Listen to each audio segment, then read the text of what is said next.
وبركاته نحمده ونصلي ونسلم على رسولنا الكريم أما بعد فقد قال الله تبارك وتعالى وَلَتَجِدَنَّ أَقْرَبَهُمْ مَوَدَّةً لِلَّذِينَ آمَنُوا الَّذِينَ قَالُوا إِنَّا نَصَارَى ذَلِكَ بِأَنَّ مِنْهُمْ قِسِّيسِينَ وَرُهْبَانًا وَأَنَّهُمْ لَا يَسْتَكْبِرُونَ وقال نبينا صلى الله عليه وسلم لنصارى نجران وحاشيتها لهم ذمة الله لهم جوار الله وذمة النبي صلى الله عليه وسلم على أموالهم وأنفسهم وأرضهم وملتهم وغائبهم وشاهدهم وعشيرهم وبيعهم وكل ما تحت أيديهم قليل وكثير وكذا قال نبينا صلى الله عليه وسلم دماؤهم كدمائنا وأموالهم كأموالنا أو كما قال نبينا صلى الله عليه وسلم. بزرگان محترم عزیزان گرامی، 25 دسمبر کرسمس کے موقع سے تمام ہی مذہبی رہنما اسلامی اسکالرز کو آپ نے سنا ہوگا، تو سب نے اس بات کو واضح کیا کہ مسلمانوں کے لیے کرسمس منانا حرام ہے. یہ ٹاپک آپ نے سنی ہوگی. ان دنوں کے اندر سب نے یہی کہا کہ کرسمس منانا حرام ہے، کیک کاٹنا کھانا گناہ کی بات ہے، ایسے موقع پر پارٹیز کرنا، گفٹ کو ایک دوسرے کو گفٹس دینا یا کرسمس ٹری خریدنا یا سانتا کلوز کے طرح لباس اختیار کرنا، یہ سب حرام اور گناہ کی بات ہے. یہ آپ نے مسلمان قائدین، رہنما، مذہبی پیشوا، علماء، خطباء سے اس بات کو آپ نے سنا ہے. لیکن اس کا مطلب ہرگز یہ نہیں ہے کہ مسلمان کمیونٹی کو اسلام یہ سکھاتا ہے کہ آپ کو کرسچنز کو اپنا دشمن اور اینیمی سمجھنا چاہیے. یہ مطلب نہیں ہے کہ وہ ہمارے دشمن ہیں، ہم ان کے دشمن ہیں، اب ہماری ان کی لڑائی ہوگی. یہ مطلب نہیں ہے. نہ ہم کرسچنوں کو کسی طرح سے نقصان پہنچانے کے مکلف ہیں، نہ تعلیم دینا مقصد ہے. صرف یہ کہ ان کے ساتھ اپنے جو حدود ہیں، ان حدود کے اندر اسلامی باؤنڈریز کیا ہیں اور کرسچنز کے اعمال کیا ہیں، یہ واضح کرنا مقصود ہے. مقصود دو کمیونٹیوں کے درمیان میں دوریاں پیدا کرنا، دشمنی ڈالنا، ایک دوسرے سے نفرت کا مزاج پیدا کرنا مقصد نہیں ہے. مقصد وضاحت کرنا ہے کہ ہمارا اسلام کیا سکھاتا ہے اور ان کے اندر کیا خامی ہے، اور اگر کوئی مسلمان ہوتے ہوئے ان کو کاپی کرتا ہے تو اس کے لیے کیا سزا، گناہ اور اس کے عقیدے عمل کی کیا خرابی ہے، یہ بتانا مقصد ہے. یہ مقصد نہیں ہے کہ ان سے نفرت کی جائے، یہ مقصد نہیں ہے کہ ان کو بھی کرسمس منانے سے روکنا مقصد نہیں ہے. جیسا کہ ہمارے ملک کے کچھ تعصب پسند، نفرت کی اور دوریوں کی انتہا اپنے سینوں میں رکھنے والے بعض لوگ ہیں جو جا کر کرسچنوں کو ان کی عبادت سے روک رہے ہیں، اور ان کے گرجا گھروں اور ان کے چرچوں میں جا کر ان کو مار پیٹ کر رہے ہیں، اور ان سے یہ کہہ رہے ہیں کہ اس ملک میں رہنا ہے تو یہ سب نہیں کرنا پڑے گا. یہ اسلام تعلیم نہیں دیتا. مسلمانوں نے، اسلامی اسکالرز نے جو کچھ کہا ہے اس موقع پر، اس کا مقصد یہ نہیں ہوتا کہ ان سے نفرت کی جائے. جیسے شراب شراب کی خرابی بیان کرنے کا بنیادی مقصد یہ نہیں ہوتا کہ آپ شرابی سے نفرت کریں یا اس سے جھگڑا کریں، اس سے لڑائی کریں اور اس کو ماریں پیٹیں، یہ مقصد نہیں ہوتا۔ مقصد یہ ہوتا ہے کہ یہ شراب کی گندگی ہے، سب سے پہلے ہم بچ جائیں اور وہ خود بھی اس گندگی سے نکل کر صحیح راستے کی طرف آ جائے، اس کے لیے یہ بیان کیا جاتا ہے۔ اور اسلام ایک کامل مکمل دین ہے جس کے پاس ہر شعبے میں رہنمائی اور رہبری ہے، کس کے ساتھ کیسے ریلیشنز ہونا چاہیے۔ جتنی کمیونٹیز ہیں، جتنے ریلیجنز ہیں، ان ریلیجنز کے درمیان میں رہنے والا ایک مسلمان ان کے ساتھ کتنی اپنی تعلقات کو رکھ سکتا ہے، وہ اسلام بیان کرنا مقصود ہوتا ہے۔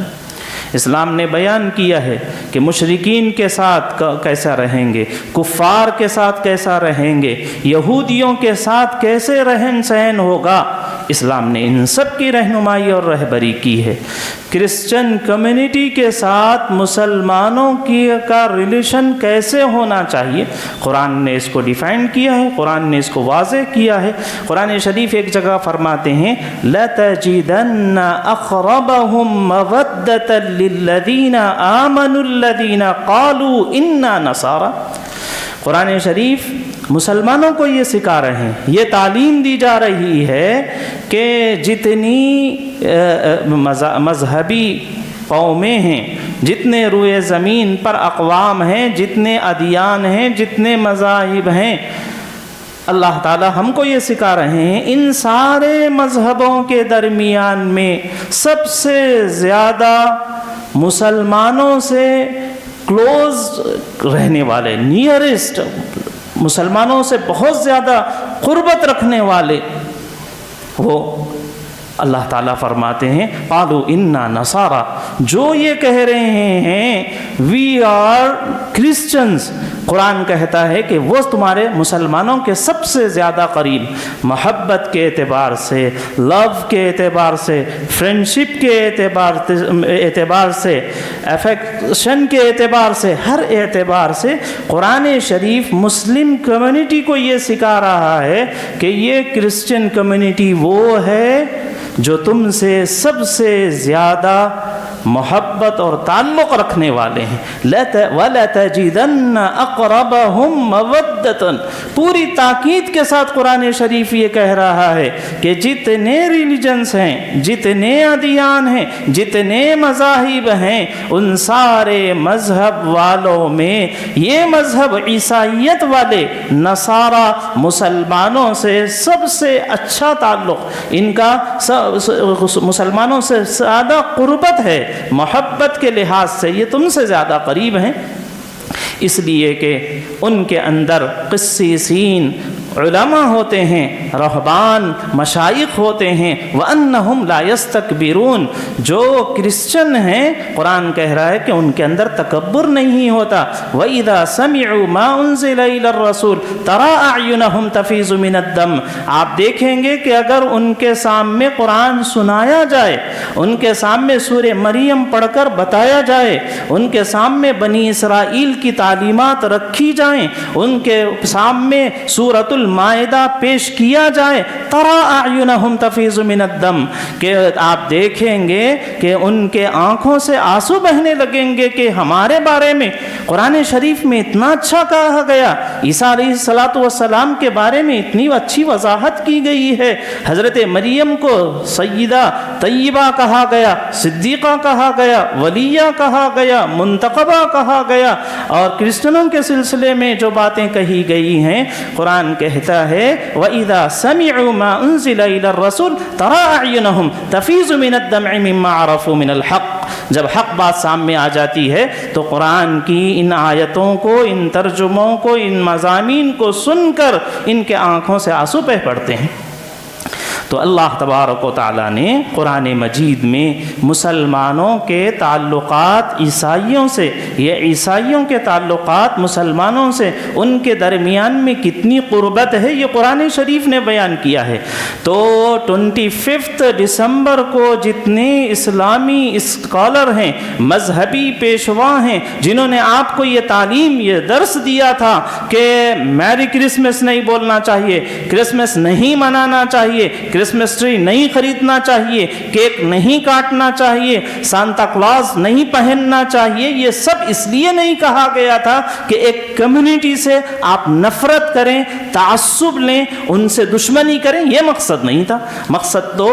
قرآن شریف کا صرف حقانیت اور وضاحت بیان کرنا ہے۔ اور قرآن شریف یہ کہہ رہے ہیں کہ جتنے روئے زمین پر مذاہب ہیں ان میں سب سے زیادہ کرسچن مسلمانوں سے زیادہ قریب ہیں۔ اور ہمارے آقا حضرت محمد صلی اللہ علیہ وسلم جب مکہ میں محنت آپ نے شروع کی تو مشرکین مکہ نے حضور علیہ السلام کو اور صحابہ کو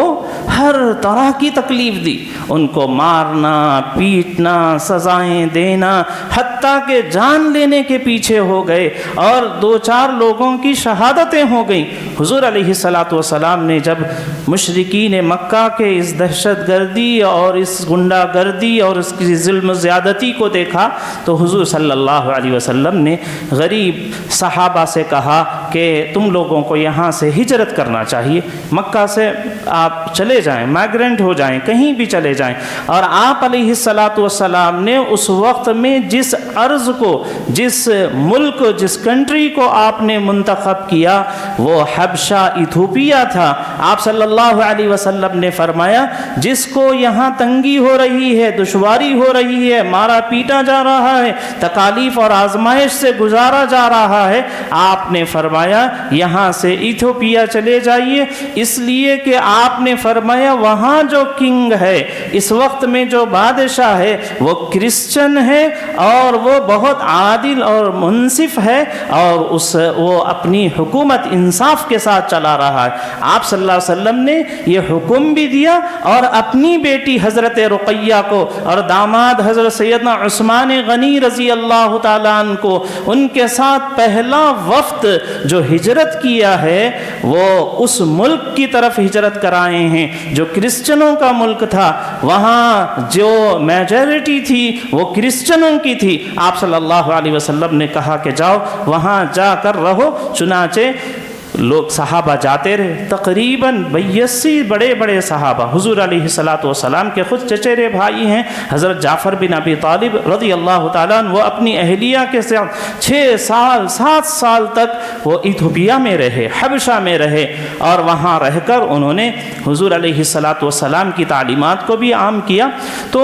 حضور علیہ السلام اور آپ کی تعلیمات ہم کو یہ بتاتی ہیں کہ یہ لوگ کتنا قریب ہیں۔ تو اصل آپ کو یہ سمجھانا مقصد ہے کہ کسی بھی عبادت سے دور رکھنے کا مقصد یہ نہیں ہوتا کہ وہ لوگ خراب ہیں،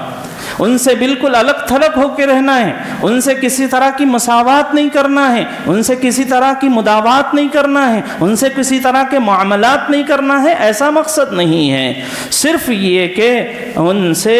اللہ تعالیٰ نے جو منع کیا ہے وہ منع کیا ہے کہ بہت زیادہ قریبی دوست بنانے سے منع کیا ہے، یعنی ان کے کلچر کو ایڈاپٹ کر لیں اور ان کی تہذیب کو کاپی کرنے والے بن جائیں، ایسا کرسچنوں اور نان مسلم سے گھلنے ملنے کی ممانعت کی گئی ہے، ورنہ ان کے ساتھ مداوات کرنا، ان کے ساتھ دوستی اور اچھے تعلقات قائم کرنا، ان سے اپنے اچھے معاملات کرنا، یہ بالکل شریعت میں اس کی اجازت اور حکم دیا گیا ہے۔ تو حضرت رسول اللہ صلی اللہ علیہ وسلم کی حدیثوں سے بھی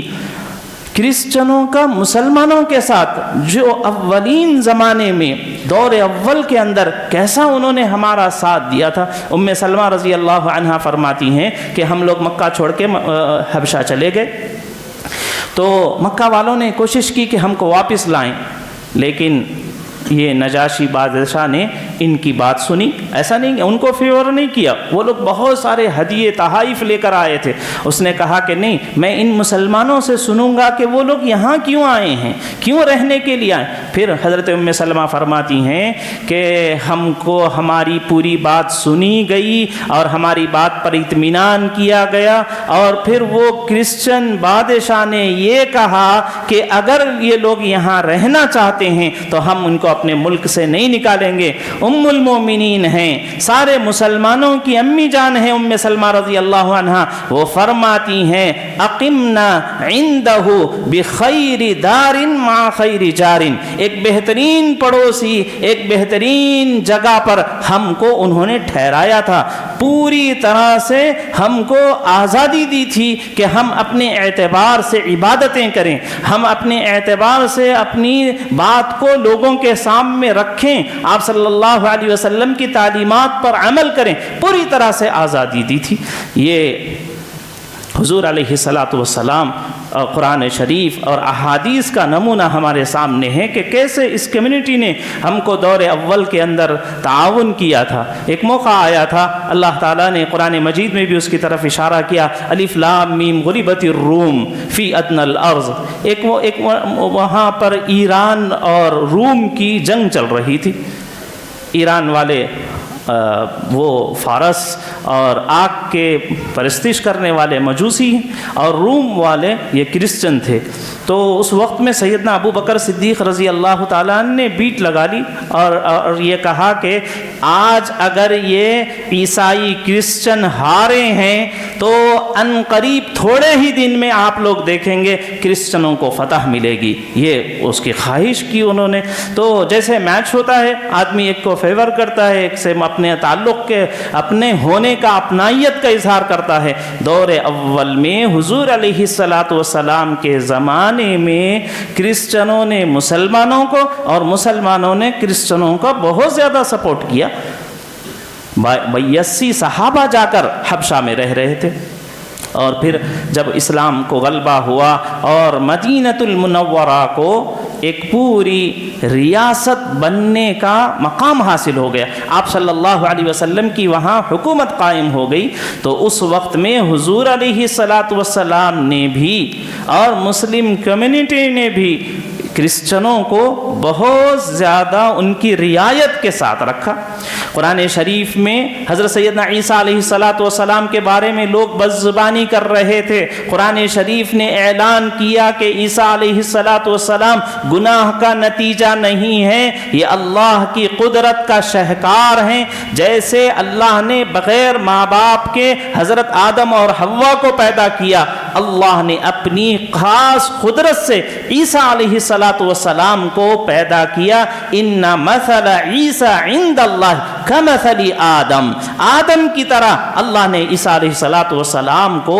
پیدا کیا ہے، اللہ کی قدرت کا شہکار قرار دیا۔ حضرت عیسیٰ علیہ الصلاۃ والسلام کی پیدائش کو معجزہ قرار دیا۔ ان کا یہ کہا کہ یہی معجزہ نہیں ہے، ان کا ایک معجزہ اور ہے کہ انہوں نے گود میں، ابھی وہ جھولے میں تھے، ماں کی گود میں تھے، اس وقت میں عیسیٰ علیہ الصلاۃ والسلام نے بات کیا۔ اور بچے دنیا میں بڑے ہونے کے بعد 2-4 سال کے بعد بات کرتے ہیں، عیسیٰ علیہ الصلاۃ والسلام ماں کی گود میں انہوں نے بات کیا۔ یہ قرآن شریف نے ان کے فیور میں، ان کی تائید میں بات کی کہ عیسیٰ علیہ الصلاۃ والسلام کا مقام یہ ہے کہ وہ بچپن میں انہوں نے بات کی ہے۔ حضرت عیسیٰ علیہ الصلاۃ والسلام کی خوبیاں بیان کرتے ہوئے قرآن شریف نے یہ کہا کہ انہوں نے بہت سادگی کی زندگی گزاری، نہ ان کا گھر تھا، نہ ان کے پاس مال تھا، نہ ان کی جائیداد تھی، ایک مسافرانہ انداز میں حضرت سیدنا عیسیٰ علیہ الصلاۃ والسلام نے زندگی گزاری ہے۔ قرآن شریف نے عیسائیوں کے بارے میں یہ کہا کہ عیسیٰ علیہ الصلاۃ والسلام کو صلیب نہیں دیا گیا،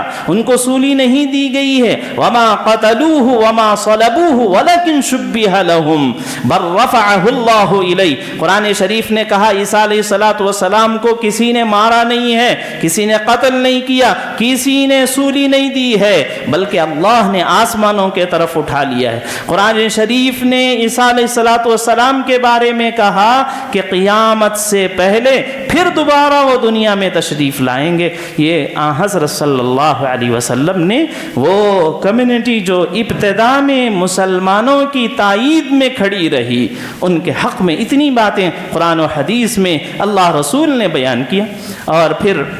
ان کو دعوت بھی دیتے رہے، قرآن سمجھاتے رہے۔ نجران کے لوگ آئے حضور صلی اللہ علیہ وسلم کے پاس، ایک پورا وفد آیا تھا حضور علیہ السلام، ان میں ان کے پادری بھی تھے، ان کے پوپس بھی تھے، سب تھے۔ حضور صلی اللہ علیہ وسلم نے ان کو اپنی مسجد میں ٹھہرایا۔ مسجد نبوی آدھی خالی کر دی گئی اور نجران کے کرسچنز کو مسجد نبوی میں ٹھہرایا گیا، اور انہوں نے کہا کہ ہم اپنے طور پر کرسچینٹی کے طور پر آ کے وہاں ورشپ کرنا چاہتے ہیں۔ آپ نے فرمایا کہ میری مسجد میں رہ کر تمہیں اجازت ہے کہ تم کرسچینٹی کے طور پر، عیسائیت کے طور پر عبادت کرنا چاہتے ہو، اس قبلے کی، جب قبلہ تبدیل بھی ہو گیا تھا، اس قبلے پر رخ کر کے اپنی عبادت اور نماز پڑھنا چاہتے ہو تو پڑھنے کی اجازت ہے۔ اپنی مسجد میں ٹھہرایا ان لوگوں کو، ان کی ساری باتیں سنی اور ان کو اسلام سمجھایا۔ سمجھ آنے کے بعد بھی انہوں نے کہا کہ ہم اسلام قبول نہیں کریں گے۔ نبی علیہ السلام نے نہ ان سے جھگڑنے، نہ ان سے لڑنے، نہ ان کا مال چھیننے، اور نہ ہی ان کے ساتھ کسی طرح کی بددیانتی اور خیانت کرنے کا حکم دیا، کسی کو اجازت نہیں دی۔ آپ صلی اللہ علیہ وسلم نے کہا ٹھیک ہے، اسلام نہیں قبول کرتے تو پھر یہاں ہمارے طور طریقے کے اعتبار سے تم کو جزیہ دینا پڑے گا، اتنا اتنا مال ادا کرنا پڑے گا۔ انہوں نے کہا کہ ہم اپنے مذہب پر رہیں گے، آپ کو چاہے تو آپ کے علاقے میں رہنے اور یہاں کی سہولتوں کے اٹھانے کے بدلے میں پیسہ دینا پڑے تو ہم پیسہ دینے کے لیے تیار ہیں۔ آپ صلی اللہ علیہ وسلم نے ان کے ساتھ وہ تاریخی اگریمنٹ کیا ہے، پورے پاور میں ہیں نبی علیہ السلام اور صحابہ، اور اس وقت میں وہ کہہ رہے ہیں کہ ہم اسلام کو ایکسپٹ نہیں کریں گے، کرسچینٹی پر باقی رہیں گے۔ آپ نے فرمایا ٹھیک ہے رہیں۔ آپ نے اس معاہدے میں یہ کہا کہ لہم جوار اللہ و ذمت محمد صلی اللہ علیہ وسلم، یہ لوگ آج معاہدے کے بعد اللہ کی پناہ میں، محمد الرسول اللہ کی حفاظت میں آ گئے ہیں۔ صرف یہی نہیں، ان کے اطراف کے لوگ بھی، علی اموالہم، ان کے مالوں کی حفاظت ہے، ان کے جانوں کی حفاظت ہے، ان کی زمینوں کی حفاظت ہے، ان کے گرجا گھروں کی حفاظت ہے، ان کے چھوٹوں کی بڑوں کی جو یہاں موجود ہیں، ان کی جو نہیں ہے، ان کی جو کچھ ان کے ہاتھ میں ہے سب ان کا ہے۔ ان کے کسی بھی پادری اور فادر کو ہم چینج نہیں کریں گے، جو جس چرچ میں رہ رہا ہے اور جس چرچ کا جو پوپ ہے وہی پوپ باقی رہے گا۔ آپ نے یہاں تک فرمایا آج کے بعد سے کرسچن کی جان ہماری جانوں کی طرح ہے اور ان کے مال ہمارے مالوں کی طرح ہے، جیسے ہم اپنے مال کی حفاظت کرتے ہیں۔ معاہدہ اور اگریمنٹ ہو گیا ہے، کل سے ہم ان کے مالوں کی بھی ایسے ہی حفاظت کریں گے۔ سیدنا عمر فاروق رضی اللہ تعالیٰ عنہ کے زمانے میں تو اسلام بہت زیادہ پھیل بھی چکا تھا، بہت اسٹرانگ اور بہت زیادہ اس وقت میں طاقتور ہو چکا تھا ہر اعتبار سے۔ اس وقت بھی یہ کمیونٹی آئی اور انہوں نے کہا کہ ہم اپنے دین پر برقرار رہیں گے۔ آپ حضرت عمر بن خطاب رضی اللہ تعالیٰ نے بھی ان کو پوری چھوٹ دی کہ آپ کو مذہب کی آزادی ہے، ہمارے درمیان میں رہ کر اپنے مذہب پر چلنا چاہتے ہو ہم چلنے کی اجازت دیں گے، اور اگر اپنے چرچ بنانا چاہتے ہو اس کی ہم اجازت دیں گے، اور اگر تمہاری اپنے مذہب کی تعلیم حاصل کرنا چاہتے ہو تمہارے اپنے مذہب کی تعلیمات حاصل کرنے کی آزادی ہوگی۔ یہ حضرت سیدنا عمر بن خطاب رضی اللہ تعالی عنہ سے ان کا معاہدہ ہوا۔ تو میرے بھائیوں، علماء اکرام، مشائخین عظام یا اسلامی اسکالرز، مذہبی پیشواؤں نے یہ جو کہا ہے آپ کو کہ کرسمس نہیں منانا چاہیے، کیک نہیں کاٹنا چاہیے، گفٹ اس وقت میں نہیں دینا چاہیے، تو اس کی وجہ یہ ہے کہ وہ حضرت عیسیٰ علیہ السلام کو اللہ کا بیٹا سمجھتے ہیں اور اللہ کے بیٹے کی پیدائش سمجھ کر وہ خوشی مناتے ہیں۔ اس وجہ سے آپ کو اس خوشی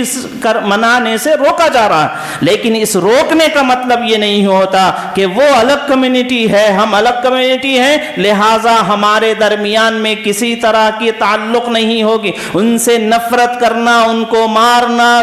کسی بھی چرچ کو نقصان پہنچانا یا ان کی مذہبی کتاب بائبل وغیرہ کا احترام نہ کرنا، یہ مقصد ہرگز نہیں ہے. ورنہ قرآن شریف میں یہ حضور علیہ السلام کا دور ہے، قرآن شریف کی تعلیمات ہے. قرآن کہہ رہے ہیں کہ تم میں سب سے زیادہ قریب اگر کوئی کمیونٹی ہو سکتی ہے محبت کے اعتبار سے، وہ عیسائی ہیں، کرسچن ہیں، وہ تمہارے سب سے زیادہ قریب ہیں. یہ قرآن شریف ہم کو سکھا رہے ہیں. تو ہمارا ان کے ساتھ ریلیشن کیسا ہو، ان کا ہمارے ساتھ ریلیشن کیسا تھا، اس سب کو سامنے رکھ کے مسلمانوں کو اپنے یعنی اس رول ماڈل کو، یہ حضور علیہ الصلوۃ بعد کے زمانوں میں کیا ہوا اور بادشاہوں نے ایک دوسرے کے ساتھ کیا کیا، یہ الگ ٹاپکیں ہیں. حضور نے جو زمانہ خیر القرون کہا جاتا ہے، آئیڈیل اور نمونہ اور ماڈل سمجھا جاتا ہے، وہ حضور کا زمانہ ہے، وہ صحابہ اور خلفائے راشدین کا زمانہ ہے. اس زمانے میں حضور علیہ السلام اور آپ کے صحابہ نے کیسا نان مسلمز کے ساتھ کیسا ان کا رویہ تھا، وہی رویہ ہم کو اپنانا ہے. حضرت رسول اللہ صلی اللہ علیہ وسلم کو مکہ والوں نے کتنا ستایا، بہت زیادہ تکلیف دی، اور آپ مدینہ ہجرت کر کے آ گئے اور آپ کے گھر میں فاقے ہیں، 3 مہینے چولہا نہیں جل رہا ہے. اسی زمانے میں مکہ کے اندر قحط آیا ہے، ان لوگوں نے پیسہ مانگا، حضور علیہ السلام نے 30,000 دینار جمع کر کے، سونے کے سکے جمع کر کے آپ نے مکہ کے نان مسلمز کے لیے فنڈنگ کی، آپ نے ان کو بھیجایا. وہ لوگ جنہوں نے مکہ سے آپ کو نکالا تھا، آپ کی بیٹی پر ظلم کیا، بچوں پر ظلم کیا، صحابہ کی جان لی، لیکن آپ کا ریلیشن ان کے ساتھ کتنا اچھا تھا. ایسے ہی حضرت عمر رضی اللہ تعالیٰ عنہ کے زمانے میں ایک بوڑھے کرسچن کو انہوں نے دیکھا کہ وہ بھیک مانگ رہا ہے. مدینہ منورہ میں بھیک ایسی اتنی اسٹرانگ تھی اس زمانے کی سلطنت اور حکومت اور گورنمنٹ کہ کسی کو مانگنے کی کوئی ایک بھکاری نہیں ہوتا تھا، اتنا خود حکومت ان کا خیال رکھا کرتی تھی. لیکن حضرت عمر رضی اللہ تعالیٰ نے دیکھا کہ ایک بوڑھا کرسچن ہے اور وہ مانگ رہا ہے، تو حضرت عمر بن خطاب رضی اللہ تعالیٰ نے اس کو بلایا اور یہ کہا کہ کیوں مانگ رہے ہو؟ اس نے کہا کہ ایک تو پیٹ بھرنا ہے، دوسرا جزیہ دینا ہے. کہا کہ آج کے بعد سے کوئی کرسچن اگر وہ بڑی عمر کا ہو جائے، اولڈ ایج کا ہو جائے، اس کے اوپر کوئی جزیہ نہیں ہوگا، اور جیسا مسلمانوں کو وظیفہ ملتا ہے آج سے ان کرسچنوں کو، اس مائنورٹی کو بھی وہ وظیفہ ملے گا. یہ اس طرح سے کیا گیا ہے. تو میرے بھائیو بزرگوں، ہم آپ کو یہ سمجھانا چاہتے ہیں کہ کسی بھی کام سے روکنے کا مقصد اس قوم یا اس افراد سے نفرت پیدا کرنا مقصود نہیں ہے. جیسا کہ اس ملک کے بعض دیوانے اور اس ملک کے بعض تعصب پسند، نفرت پسند لوگ اور وہ تنظیموں کے ان کے وہ گم گشتہ اور بے راہ رو لوگ جا کر کرسچنوں کو ستا رہے ہیں، ان کے چرچوں میں جا کر ان کو مار رہے ہیں. اس طرح مسلمانوں کے اسلام کی تعلیم نہیں ہے. بس اسلام یہ کہتا ہے کہ ہماری باؤنڈریز یہ ہیں، ہم اللہ کو لم یلد ولم یولد سمجھتے ہیں، ہم احد اور صمد سمجھتے ہیں. اللہ کے کوئی والدین نہیں، اللہ کے کوئی بچے نہیں، اور وہ اللہ کے بچے سمجھ کر خوشی منا رہے. اس وقت مسلمانوں کو ان کے ساتھ ان کی ایونٹس میں جانے کے لیے منع کیا گیا ہے. اللہ تبارک و تعالی ہم سب کو توفیق نصیب فرمائے کہ جو رول ماڈل اور جو آئیڈیل اور جو زمانہ حضور علیہ السلام کا تھا، اس طریقے سے ہم اپنے برادران وطن کے ساتھ مل جل کر انسانیت کے ساتھ ایک دوسرے کا احترام کرتے ہوئے زندگی گزارنے کی توفیق نصیب فرمائے. آمین. وآخر دعوانا الحمدللہ رب العالمین.